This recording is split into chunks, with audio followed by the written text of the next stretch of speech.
Hey everybody, this is a quick video in case you have a Logitech MX Master 3 mouse and you are thinking about trying to replace the battery, because these lithium-ion batteries, they will take a lot of charge cycles, but they don't last forever.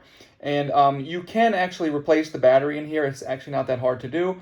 If your battery just won't last very long, even on a full charge, you can go ahead and do it. The first thing you need is actually the battery to do it with. I'll go ahead and put a link in the description to the battery that you do it with. But it's pretty straightforward. All you got to do is turn the mouse over, and you got to remove the little felt pads on the bottom of the mouse, because underneath those felt pads is where the little screws are hidden.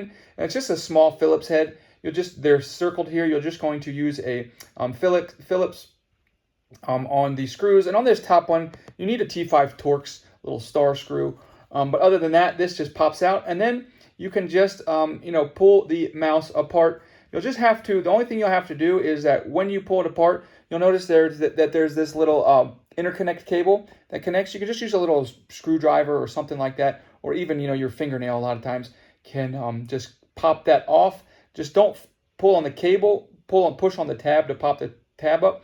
And once you do that, you can access the battery, which is right here. It has a little bit of adhesive in it in the case, so you're going to need to kind of work it back and forth a little bit to pry it out. And then you just pop the new battery in, and plug it in here, and put everything back together, and there you go. Thanks a lot for watching. Have a great day.